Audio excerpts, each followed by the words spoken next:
सूरज हमारा nuclear power house, हमारा सितारा, इसकी रोशनी हमारी दुनिया को चलाती है और हमें भी। रोशनी के बिना हम जिंदा नहीं रह पाएंगे। शुरुआत करते हैं सूर्य के अंदरूनी हिस्से से। हम चलते हैं प्रकाश के एक अकेले और छोटे से अंश के बेरहम सफर पर। यह है फोटॉन। सूरज से मेरी आंखों तक पहुंचने के लिए फोटॉन को जो सफर करना पड़ता है वो हैरत अंगेज है। सूर्य के केंद्र में अपने आदिम जन्म से लेकर सतह से इसकी रवानगी। सूर्य से मुझ तक पहुंचने वाली रोशनी मानव सभ्यता की शुरुआत से भी पहले पैदा हुई थी। ये एक अविश्वसनीय विचार है। तो चलिए फोटॉन की 10 लाख साल की हैरत अंगेज यात्रा पर, जो होगी सोलर सिस्टम के सबसे बेरहम वातावरण से होकर, ताकि वो पृथ्वी तक प्रकाश और जीवन पहुंचा सके।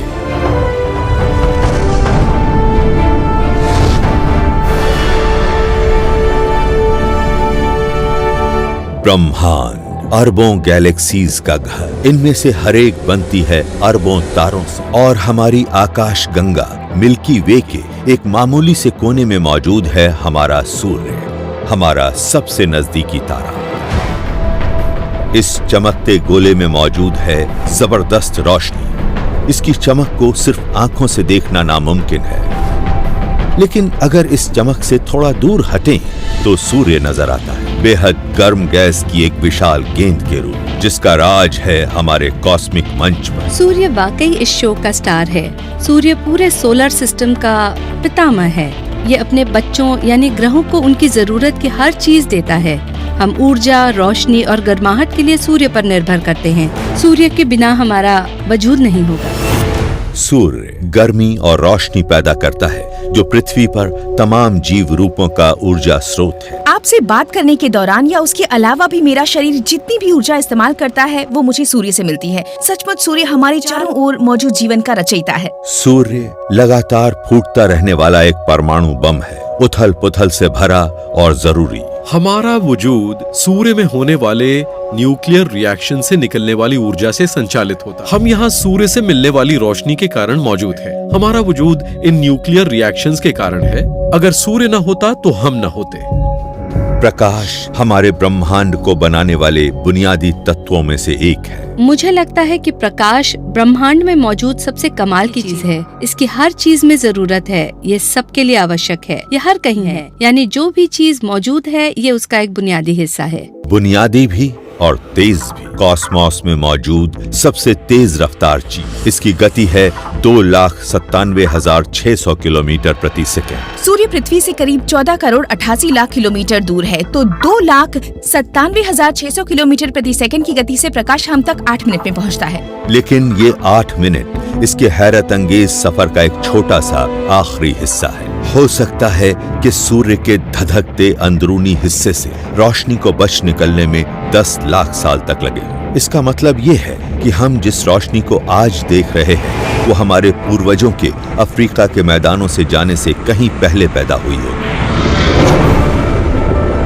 जब मुझे इस तथ्य के बारे में पता चला तब तक मैं एक वैज्ञानिक बन चुका था, लेकिन मैंने इसके बारे में सोचा नहीं था, और पहली बार में तो इसने मेरे होश उड़ा दिए। फिलहाल मुझ तक सूर्य की जो रोशनी पहुंच रही है वो मानव सभ्यता की शुरुआत से भी पहले पैदा हो चुकी, लेकिन फिर भी जैसे ही ये सूर्य सतह से निकलती है ये पृथ्वी पर 8 मिनट में पहुंच जाती है। ये कमाल का आइडिया है। जब मैं सूरज की तरफ देखता हूँ तो मेरी आंखों तक पहुँचने के लिए फोटॉन को जो सफर करना पड़ता है वो हैरत अंगेज है। इस सफर की शुरुआत हमारे सितारे के भीतरी हिस्से में होती है। अगर हम सूर्य को खोल पाते तो हमें वहां हजारों लाखों किलोमीटर गहरी हाइड्रोजन गैस की सघन परतें नजर आती हैं, और कोर कहे जाने वाले सूर्य के केंद्र में जन्म होता है प्रकाश का। इससे ब्रह्मांड की सबसे प्रचंड प्रतिक्रियाओं में से एक जन्म लेती है। ये है न्यूक्लियर फ्यूजन।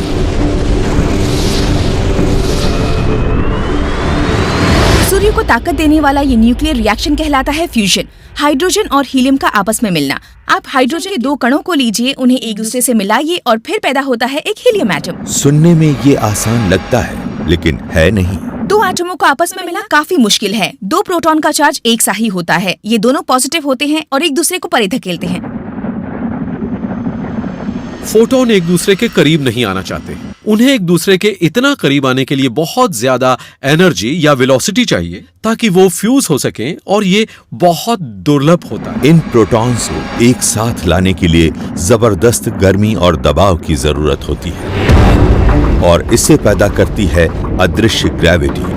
सूर्य में सोलर सिस्टम का 99.8% मैटर मौजूद होता है। ये मास बहुत ज्यादा है। इस मास की वजह से सूर्य जबरदस्त ग्रेविटेशनल फोर्स के साथ एकजुट बना रहता है। ग्रेविटी की वजह से चीजें एक दूसरे के करीब आकर इतना दबाव पैदा करती हैं कि न्यूक्लियर फ्यूजन हो जाता है। इस न्यूक्लियर कॉम्पैक्टर में प्रति सेकंड 10 करोड़ क्वाड्रिलियन बार हाइड्रोजन एटम एक दूसरे से टकराते हैं। इनमें से कुछ टक्करें इतनी ताकतवर होती हैं कि एटम आपस में जुड़ जाते हैं और ऊर्जा पैदा हो जाती है।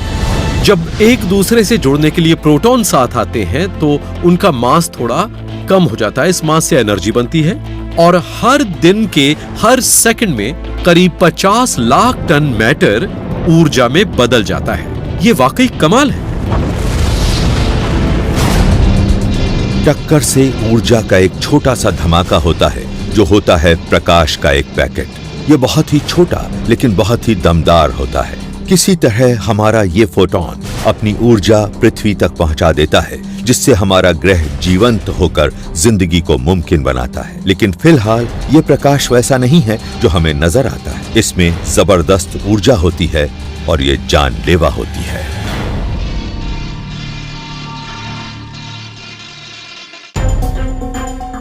हम अपने सितारे से आ रही जिस रोशनी को देखते हैं वो पुरानी होती है। सूर्य से पृथ्वी तक आने में प्रकाश को 8 मिनट लगते हैं, लेकिन ये उससे भी कहीं ज्यादा पुरानी होती है। स्पेस में ये छोटी सी छलांग उस लंबी और मुश्किल यात्रा का अंत होती है जिसकी शुरुआत सूर्य के अंदर होती है। सूर्य को देखकर हम कहते हैं ये कितना खूबसूरत, कितना शानदार और कितना सरल है। रोशनी सूर्य के अंदर बनती है और अपनी चमक से हमारी दुनिया को रोशन करती है, लेकिन ये मामला सरल नहीं, बहुत पेचीदा है।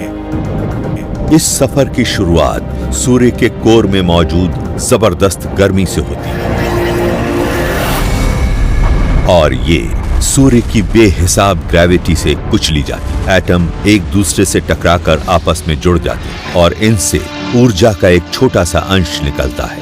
ये होता है प्रकाश का एक फोटोन। ये किसी एटम से भी कहीं छोटा और बिना मास वाला होता है। फोटोन किसी भी चीज से ज्यादा तेज गति वाले होते हैं और ये कभी नहीं रुकते।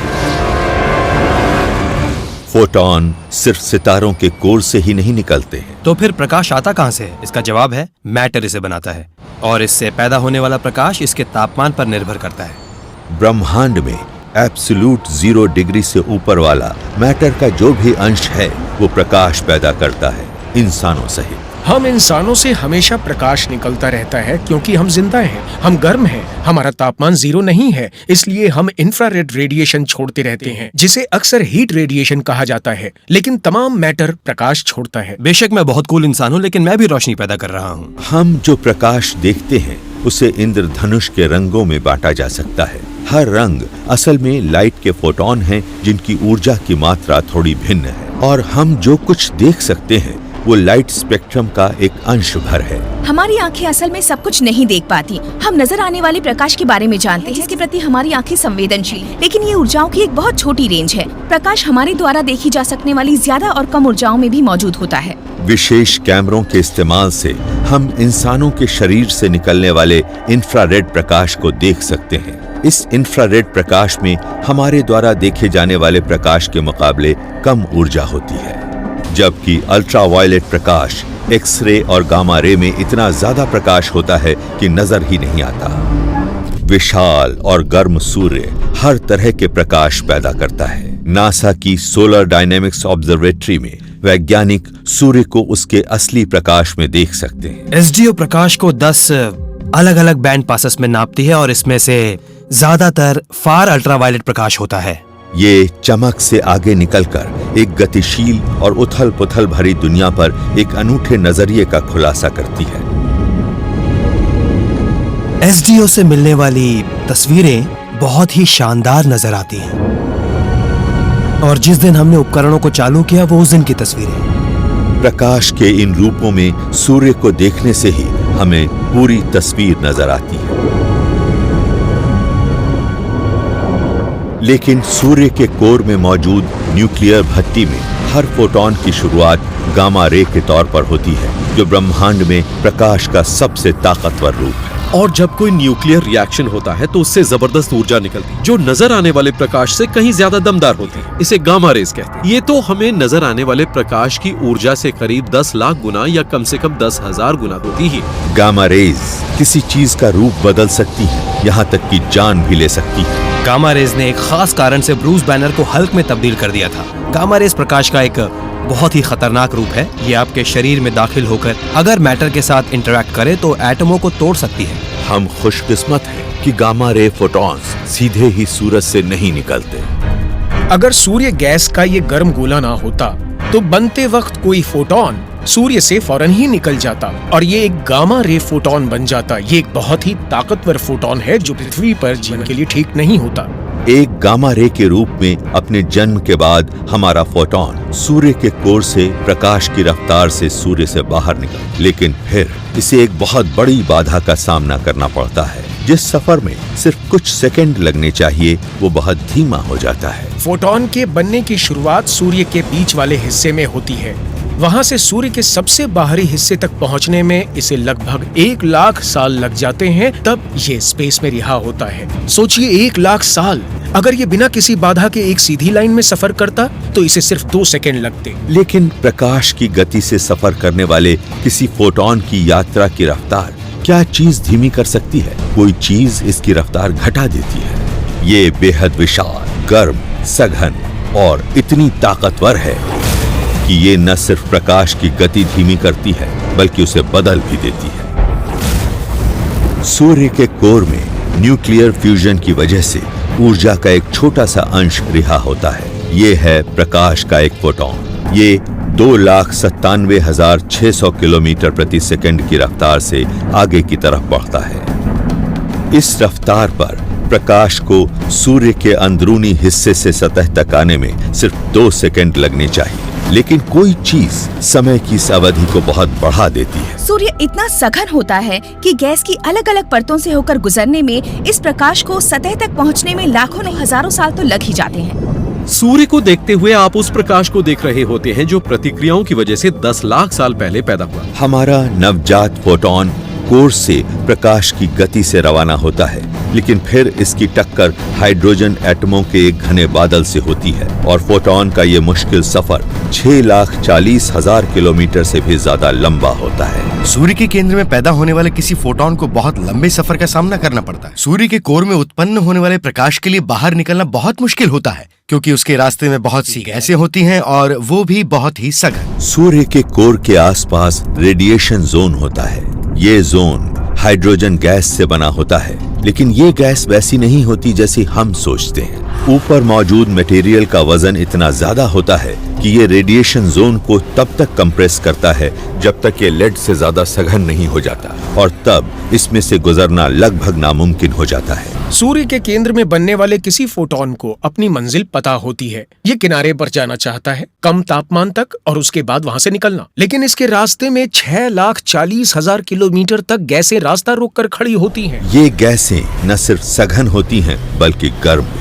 इनका तापमान 69,44,500 सेल्सियस से भी ज्यादा होता है। रेडिएशन जोन में मौजूद गैस का रूप बदलता है और ये प्लाज्मा बन जाती है। प्लाज्मा मैटर की चौथी अवस्था होती है। सामान्य मैटर में एटम्स के न्यूक्लियस की कक्षा में इलेक्ट्रॉन्स चक्कर लगाते हैं, जबकि प्लाज्मा में एटम अलग अलग हो जाते हैं और इलेक्ट्रॉन भी अलग हो जाते हैं। यहाँ पृथ्वी पर हम लोग मैटर की 3 मुख्य अवस्थाओं से परिचित हैं जो हमें स्कूल में सिखाई जाती हैं: ठोस, तरल और गैसें। हमारा वायुमंडल गैस की शक्ल में है, समुद्र पानी है, और जिस जमीन पर मैं खड़ा हूँ वो है ठोस। लेकिन ब्रह्मांड के ज्यादातर हिस्से में सितारों समेत प्लाज्मा ही होता है। बाकी ब्रह्मांड की तुलना में पृथ्वी कहीं ज्यादा शांत जगह है। ज्यादातर ये इतनी गर्म या उथल पुथल वाली नहीं होती कि प्लाज्मा बन सके। पृथ्वी पर प्लाज्मा की ताकत को देखने के लिए सबसे अच्छी जगह होती है आसमानी बिजली का अंदरूनी हिस्सा। आसमान में कड़कती बिजली के अंदर का तापमान करीब 29,430 डिग्री सेल्सियस हो सकता है। इतने तापमान से कुछ पल के लिए कुछ एटम फट सकते हैं। प्लाज्मा कुछ पलों तक ही कायम रहता है और उसके बाद इलेक्ट्रॉन फिर आपस में जुड़ जाते हैं। लेकिन हमारे विशाल सूर्य में प्लाज्मा अरबों साल तक कायम रहता है और इसी से 3,20,000 किलोमीटर गहरा पूरा रेडिएशन जोन बनता है। फोटॉन के लिए इससे भी बड़ी मुश्किल यह है कि प्लाज्मा इलेक्ट्रिकली चार्ज होकर एक कॉस्मिक फंदा बना देता है। प्लाज्मा रेडिएशन को पार नहीं जाने देता क्योंकि प्रकाश इलेक्ट्रिकली चार्ज्ड चीजों के प्रति न्यूट्रल चीजों के मुकाबले ज्यादा जोरदार ढंग से प्रतिक्रिया देता है। तो अगर कोई न्यूट्रल एटम हो तो प्रकाश उसके पास से गुजर जाता है, लेकिन अगर आप चार्जेस को अलग अलग कर दें और पॉजिटिव और नेगेटिव चार्ज हर कहीं मौजूद हो तो प्रकाश वहां से नहीं गुजर सकता। गामा रे की शक्ल में हमारा फोटॉन रेडिएशन जोन में दाखिल होकर एक चार्ज्ड प्लाज्मा पार्टिकल से टकरा गया है। सेकंड के 1 अंश के लिए ये कण फोटॉन को जज्ब करता है और फिर उगल देता है। फिर फोटॉन एक और कण से टकरा जाता है।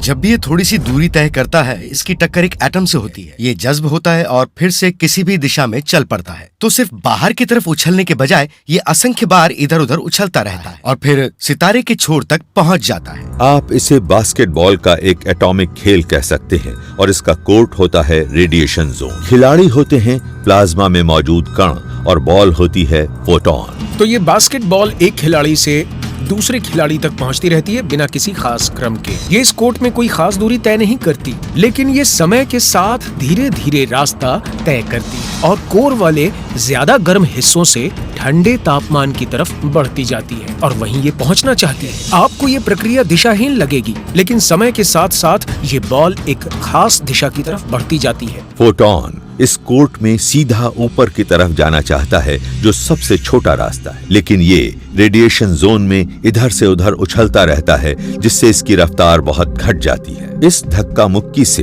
फोटॉन का रूप बदल जाता है। जब प्रकाश के एक छोटे से अंश एक फोटॉन की रचना सितारे के बीच में होती है तो ये होती है गामा रे, प्रकाश का एक जबरदस्त ऊर्जा वाला हिस्सा। और ये ज्यादा दूर तक नहीं जा सकती है क्योंकि जैसे ही ऐसा करती है ये दूसरे एटम से टकराती है और जज्ब हो जाती है और हर बार इस दौरान इसकी थोड़ी सी ऊर्जा घटती जाती है। कई हजार यहाँ तक कि कई लाख साल तक भी फोटॉन सघन रेडिएशन जोन में इधर से उधर उछलता रहता है। हर टक्कर से उसकी ऊर्जा थोड़ी घटती, जिससे एक जानलेवा गामा रे के फोटॉन का रूप कम ताकत वाली एक्सरे जैसा हो जाता है। कोर में अपने निर्माण के करीब 10 लाख साल के बाद फोटॉन अब रेडिएशन जोन से बाहर निकल गया है, लेकिन बच निकलने की इसकी कोशिश अभी पूरी नहीं हुई है। अब इसे सूर्य के एक डरावने भीतरी रोलर कोस्टर पर सवारी करनी है। ये जगह इतनी उथल पुथल भरी है कि इसके कारण सूर्य गरजता रहता है।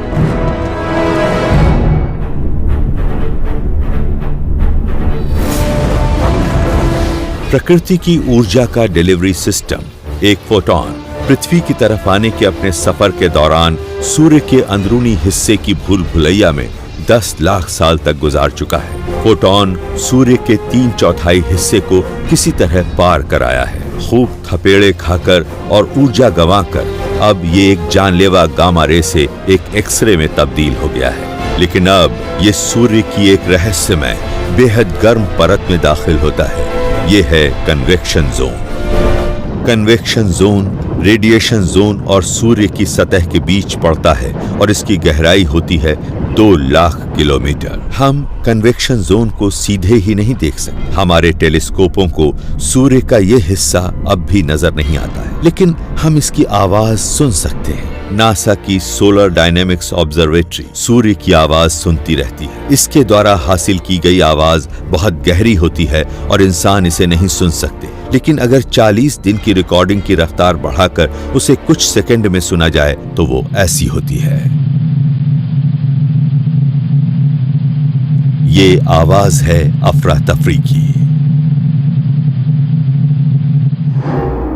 क्योंकि हम सूर्य के अंदर नहीं देख सकते, इसलिए इसकी आवाज वैज्ञानिकों के लिए बहुत महत्वपूर्ण है। जब कोई गन फायर की जाती है तो उससे निकलकर हवा में दाखिल होती गोली उथल-पुथल की तरंगों को जन्म देती है। जब ये तरंगें हमारे कान के पर्दों में कंपन पैदा करती हैं, तो हम गन फायर होने की आवाज सुनते हैं। यहाँ हम आवाज देख पा रहे हैं। सूर्य कहीं बड़े स्तर पर इसी तरह काम करता है। हम जब इन तरंगों को आगे बढ़ते देखते हैं तो दरअसल ये वो मटेरियल होता है जो सूर्य के अंदरूनी हिस्से से ऊपर की तरफ उठते हुए शोर पैदा करता है। लगता है जैसे ये किसी सतह से टकराया हो और उससे आवाज पैदा होती है। यही आवाज हमें पूरे सूर्य में घूमती नजर आती है। प्लाज्मा से टकराती ध्वनि तरंगें सूर्य की सतह पर लहरें पैदा करती हैं। आवाज का पीछा करके वैज्ञानिक अदृश्य को देख सकते हैं।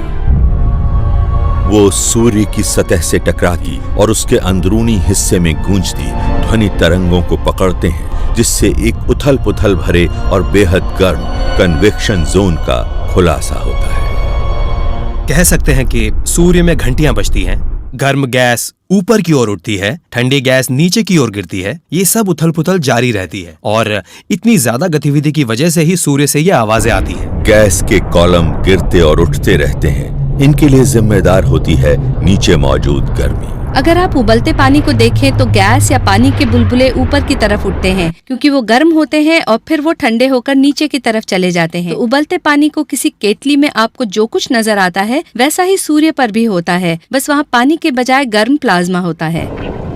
कन्वेक्शन जोन की तली में फोटॉन प्लाज्मा में मौजूद एटमों से टकराते हैं और गर्म होकर उबलने लगते। लेकिन इस बार फोटॉन को एटम जज्ब कर लेते हैं और गर्म बहाव के साथ ऊपर आ जाते हैं। गर्म एटम फोटॉन को भी अपने साथ ऊपर खींच लेते हैं। तो आप इसे मटेरियल की एक कन्वेयर बेल्ट कह सकते हैं। फोटॉन एटमों की सवारी करते हैं और इस हीट ट्रांसफर के जरिए ऊपर आ जाते हैं। तो रेडिएशन जोन के बजाय कन्वेक्शन लेयर में ये सफर कहीं ज्यादा आसान होता है। कहा जा सकता है कि अब हमारा फोटॉन एक खिलाड़ी के हाथों में रहकर अपने सफर को तेज बना लेता है। कन्वेक्शन लेयर में रास्ता सीधा होता है। एक खिलाड़ी एक सीधे रास्ते पर कहीं ज्यादा समय तक बास्केटबॉल रूपी इस फोटॉन को थामे रख सकता है। एक से दूसरे खिलाड़ी के हाथ में न जाने से एटम इस गेंद को कहीं तेजी से आगे ले जाता है। फोटॉन को कन्वेक्शन जोन से होकर गुजरने वाले अपने इस सफर में सिर्फ 1 हफ्ता लगता है, लेकिन इस अवधि में ही ये फोटॉन को बदल देता है। कन्वेक्शन जोन के निचले हिस्से का तापमान करीब 2 लाख डिग्री सेल्सियस होता है और ऊपर वाले का सिर्फ करीब 5500। तो ऊपर उठता हुआ फोटॉन ठंडा होकर अपनी ऊर्जा गंवाता है और ताकतवर एक्सरे से नजर आने वाले प्रकाश में बदल जाता है। तो इसकी शुरुआत कन्वेक्शन जोन की तली में हाई एनर्जी एक्सरे के तौर पर होती है। ऊपर जाता है और थोड़ी ऊर्जा गंवाता है। उस जगह को छोड़ने के वक्त ये एक ऐसी रोशनी बन जाता है जिसे हम देख सकते हैं। कन्वेक्शन जोन के ऊपरी हिस्से में एटम फोटॉन को रिलीज करता है, जो नजर आने वाली रोशनी के रूप में ऊपर को उठती है। इससे एटम ठंडे होते हैं और नीचे गिरते समय और फोटॉन को जज्ब करके गर्म होते हैं और फिर ऊपर उठते हैं। अब फोटॉन सूर्य की सतह से नीचे होते हैं, लेकिन मथता हुआ कन्वेक्शन जोन एक और ताकत पैदा करता है। ये ताकत बड़े बड़े तूफानों को बल देती है, धमाके करती है और प्रकाश को बच निकलने से रोकने की कोशिश करती है। सूर्य के कोर में न्यूक्लियर फ्यूजन के कारण एक फोटॉन प्रकाश के एक अंश की रचना हुई। ये जूझता हुआ रेडिएशन जोन से आगे निकल गया है। ये गर्म प्लाज्मा के कॉलम के जरिए कन्वेक्शन जोन से होता हुआ ऊपर की तरफ आ गया है और अब यहाँ से बच निकलने वाला है। 10 लाख साल के अपने इस सफर के दौरान फोटॉन अदृश्य और खतरनाक गामा रे से बदलकर वो जीवनदायी प्रकाश बन गया है जो हमें यहाँ पृथ्वी पर नजर आता है। आखिरकार ये सतह पर पहुंच गया है। ये है सूर्य की नजर आने वाली परत, फोटोस्फीयर। फोटोस्फीयर दरअसल सूर्य का नजर आने वाला हिस्सा या वो सतह है जो हमें सूर्य की तरफ देखने पर नजर आती है। हम फोटोस्फीयर नामक इसी सतह से आने वाली इस देखे जा सकने लायक प्रकाश को देखते हैं। हमें तेज रोशनी वाली जो गेंद नजर आती है वो एक हैरत अंगेज और उथल पुथल भरी दुनिया को छिपाए रखती है। सूर्य दूर से शांत और सौम्य लगता है, लेकिन अगर आप सूर्य की सतह का एक क्लोजअप लेंगे तो आपको वहाँ ढेर सी गतिविधियां नजर आएंगी। ये खूबसूरत भी लगता है और साथ ही डरावना भी। वहाँ मटेरियल के बड़े बड़े तूफान उबलते रहते हैं, जैसे किसी चुड़ैल का कोई जादुई मिश्रण हो। बस इस मिश्रण में मौजूद बुलबुलों का आकार पृथ्वी से भी बड़ा होता है। सूर्य की सतह उथल पुथल से भरा एक अवरोध है और एक बार फिर हमारे फोटोन का रास्ता रोक लिया जाता है। एरिजोना की किट पीक ऑब्जर्वेटरी में सोलर एस्ट्रोनॉमर मैट पेन सूर्य की इस सतह का अध्ययन करते हैं ताकि ये पता चल सके कि लाइट के फोटोन किस तरह फंस जाते हैं। मैथ पियर्स टेलीस्कोप का इस्तेमाल करके वो सूर्य के प्रकाश को फोकस करते हैं ताकि फोटोस्फीयर की स्कैनिंग विस्तार से की जा सके। हमें सूर्य की सतह पर कुछ छोटे सनस्पॉट मिले हैं। हमें 2 सनस्पॉट मिले हैं। ये खासे बड़े हैं और सूर्य की छोर की तरफ बढ़ रहे हैं, लेकिन इन सभी के साथ छोटे सनस्पॉट भी हैं जिनके समूह इन बड़े स्पॉट्स के साथ साथ चल रहे हैं। सनस्पॉट ऐसे हिस्से होते हैं जहां प्रकाश फंस जाता है। तो सनस्पॉट सूर्य के एक खास हिस्से से ऊर्जा को हटाकर वहां एक स्याह धब्बा बना देती है। ये उन कन्वेक्टिव फ्लूइड्स का रास्ता रोकता है जो सूर्य के अंदर वाले हिस्से से गर्मी और प्रकाश को स्पेस तक नहीं पहुंचने देता। ऐसे में हमें ठंडे हिस्से नजर आते हैं जो हमें गहरे रंग के लगते हैं। एक दमदार ताकत हमारे फोटोन को उसके रास्ते में ही रोक देती है, जिससे प्रकाश और ऊर्जा सूर्य की सतह से नहीं निकल पाती। ये ताकत होती है मैग्नेटिज्म। सन स्पॉट तब बनते हैं जब सूर्य के अंदर से जबरदस्त मैग्नेटिज्म फोटोस्फीयर से होकर ऊपर की तरफ बढ़ता है। मैग्नेटिक फील्ड इतनी ताकतवर होती है कि वो गर्म अंदरूनी मटेरियल के कन्वेक्टिव मोशन को सतह पर गिरने से पूरी तरह रोक देती है और इससे सूर्य की सतह पर ऐसा अनोखा धब्बा नजर आता है। ये धब्बे बहुत बड़े हो सकते हैं और ऐसे सबसे बड़े धब्बों का आकार पृथ्वी से भी 10 गुना बड़ा हो सकता है। इन सन स्पॉट्स को पैदा करने वाले मैग्नेटिज्म से सूर्य को कवर करने वाली फील्ड लाइन बन जाती है। हमारी ठोस पृथ्वी पर पूरा का पूरा ग्रह ही एक साथ घूमता है और इसमें हमारे मैग्नेटिक फील्ड भी शामिल है। लेकिन सूर्य गैस की एक बड़ी सी गेंद है और उस पर यही नियम लागू नहीं होते। सूर्य की बनावट ठोस नहीं है। ये गैस का एक बहुत बड़ा गोला है। ये अपनी ही धुरी पर घूमता जरूर है, लेकिन इसका इक्वेटर ध्रुवों के मुकाबले ज्यादा तेजी से घूमता है। सूर्य खुद एक पेंच की तरह घूमता है और इसके साथ घूमती है इसकी मैग्नेटिक फील्ड। ये अपने ध्रुवों के बजाय इक्वेटर पर ज्यादा तेजी से घूमती है और ऐसे हर चक्कर के साथ इसकी मैग्नेटिक फील्ड और ज्यादा ऐंठती जाती है। इसके नतीजे में पैदा होती है एक मैग्नेटिक उथल पुथल। तो जब ये फील्ड सूर्य की सतह पर से उभरती है, इनके अंदर ढेर सारी ऊर्जा भरी होती है। ये सभी किसी रबर बैंड की तरह ऐंठे और आपस में गुथे हुए होते हैं और इनमें काफी ताकत होती है। अगर आप किसी रबर बैंड को खींचे और ऐंठें तो आपको उसके अंदर मौजूद तनाव का बखूबी एहसास होगा। जब मैग्नेटिक लाइन ऐंठती है तो फोटोन वाले हमारे प्लाज्मा का बहाव सतह तक नहीं पहुंच पाता। तो होता यह है कि गैस के ये पैकेट जो सतह तक पहुंचते हैं ठंडे तो हो जाते हैं, लेकिन मैग्नेटिज्म की वजह से वहीं फंसे रह जाते हैं। जहां से प्रकाश नहीं निकल पाता वहां सूर्य पर एक धब्बा बन जाता है और इस तरह जन्म होता है एक सन स्पॉट का। लेकिन मैग्नेटिक लाइनों के इस उलझाव में किसी न किसी चीज को तो टूटना ही होता है। मैग्नेटिक फील्ड इस हालत से संतुष्ट नहीं होती।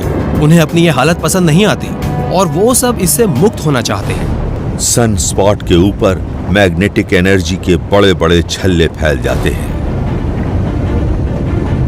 ये ऐंठे हुए और अस्थिर छल्ले ऊर्जा उगलने को बेताब होते हैं और एक ऐसे मैग्नेटिक बम की रचना करते हैं जो फटने को तैयार होता है। ऐसे में अगर एनर्जी से भरपूर एक मैग्नेटिक फील्ड दूसरे से मिलेगा तो वो दोनों एक दूसरे को देखकर कहेंगे कि अगर हम एक दूसरे से जुड़ जाएं तो हमें ढेर सारी ऊर्जा से छुटकारा मिल जाएगा। और जब वो ऐसा करेंगे तो होगा एक जबरदस्त धमाका।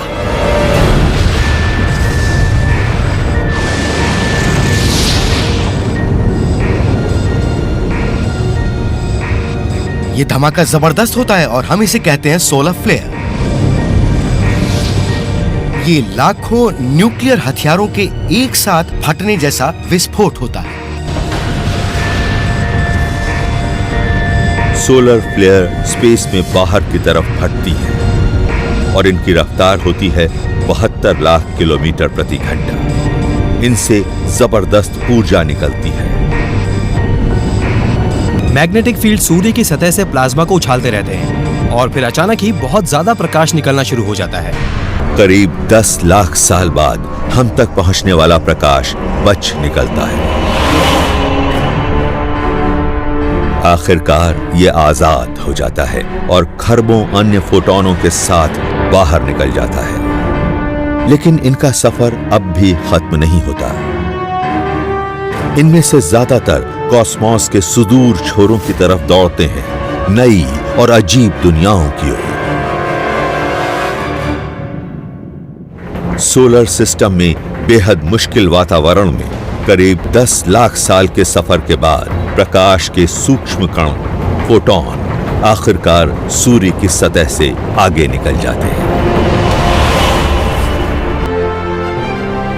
अब ये आजाद होते हैं। अब ये उस मुश्किल सफर को छोड़ सकते हैं जो उन्हें सूर्य पर करना पड़ा, और ये प्रकाश की गति से बाहर की तरफ उड़ने लगते हैं। इसलिए इन फोटोनों के लिए ये एहसास ऐसा ही होगा जैसे जेल से छूटते कैदी। ये 2,97,600 किलोमीटर की रफ्तार से खाली अंतरिक्ष में दौड़ने लगते हैं और सूर्य से विदा लेने के सिर्फ 8.3 मिनट बाद हमारे फोटोन पृथ्वी तक पहुंच जाते हैं। अगली बार जब आप आसमान में किसी तारे को देखें तो शायद आप उस कमाल के सफर को समझ पाएं जो फोटोन आपकी आंखों तक पहुंचने के दौरान तय करते हैं।